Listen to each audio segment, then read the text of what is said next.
চলো বন্ধুরা, তোমাদেরকে তরমুজের একটা টেস্টি রেসিপি শেয়ার করি। তো এই ভিডিওটা বেশ কয়েকদিনকার আগেকার, এডিট করা হয়নি, তার জন্য তোমাদের সামনে শেয়ার করা হয়নি। সেদিন ছিল একাদশী।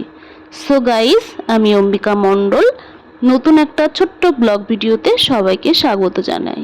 তো দেখো, এখানে একটা তরমুজ কেটে তার থেকে কিছুটা তরমুজ আমি একদম স্লাইস করে কেটে নিয়েছি। তারপরে দেখো, এখানে দুটো কলা আমি টুকরো টুকরো করে কেটে নিলাম। আর এখানে এখন খেজুর নিয়েছি কিছুটা, সেটাকেও আমি টুকরো টুকরো করে ছুরির সাহায্যে কেটে নিচ্ছি। তো তোমরা আশা করি দেখেই বুঝতে পারছো আমি কিভাবে সব কাটছি। তো তরমুজটা না ভীষণ মিষ্টি ছিল খেতে, আর একটু বালি বালি ছিল।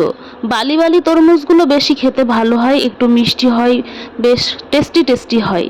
তো যাকগে, আমি দেখো গল্প করতে করতে সব কিছু কেটে নিয়েছি। এখন এক মুঠো কাজু নিয়ে নিয়েছি।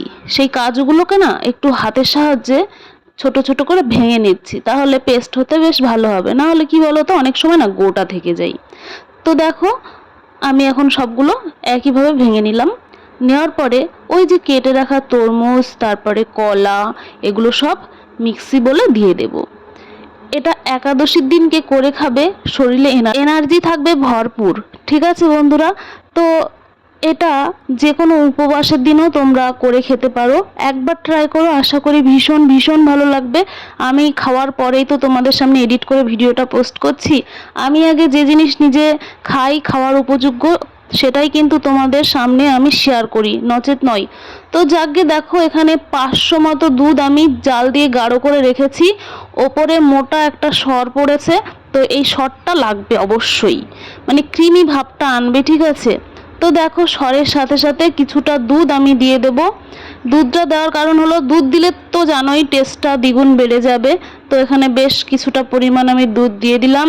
আর ভিজিয়ে রাখা চিনে বাদাম, আগের দিন রাতে এটা ভেজানো ছিল, সেখান থেকে কয়েকটা চিনে বাদাম দিলাম। তো এখানে অনেকটা নোংরা হয়ে গেছে, জায়গাটা একটু পরিষ্কার করলাম, নাহলে মাছি পড়বে, বুঝেছো। তো যাকগে, গল্প করতে করতে চলে আসলাম মিক্সার গ্রাইন্ডারের কাছে। তো মিক্সি বোলটা এখন আমি দিয়ে দিয়েছি। এখন আমি ওটাকে পেস্ট করে নেব, মানে জুস করে নেব। তো আমার কাছে জুসার রয়েছে, তো সেটা না দিয়ে আমি এই যেটা দিয়ে মশলা বানাই সেটা দিয়ে করছি। এটা দিয়ে আমি অভ্যস্ত, ভালোবাসি এটা দিয়েই মানে যে কোনো জুস করতে, তারপরে মশলা করতে বেশ আমার কাছে সুবিধা, যেটা সুবিধা মনে হয় আমি সেটাই করি। তো দেখো, দুটো কাপে নিয়েছি, তারপরে একটু ডেকোরেশন করছি।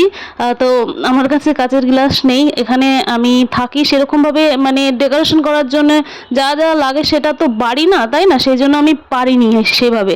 কি বলো তো বন্ধুরা, বর্মশাই প্রজেক্ট লাইনে কাজ করে, আজ এখানে কাল ওখানে, ওর কাজের সূত্রে ওর সাথে সাথে আমাকে থাকতে হয়।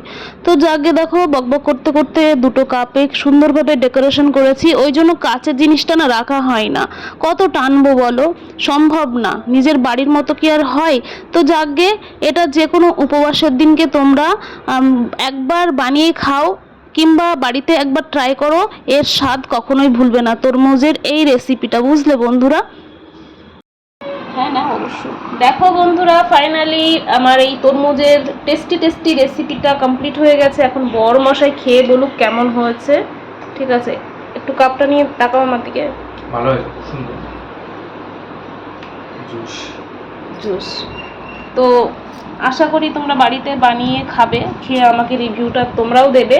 আমার বর তো দিয়েই দিল রিভিউটা, ন্যাচারাল একদম, এখানে কোনো মিষ্টি অ্যাড করিনি। ঠিক আছে, তো যাকগে, আমার বরমশাই খেতে থাকুক, আমিও খাবো। তো একাদশীর দিনে এটা করলাম আর কি। ঠিক আছে, চলো সবাইকে প্রেম সে হরে কৃষ্ণ, রাধে রাধে। সবাই ভালো থেকো, সুস্থ থেকো। নেক্সট কোনো ভিডিওতে আবার দেখা হচ্ছে। চলো, টাটা।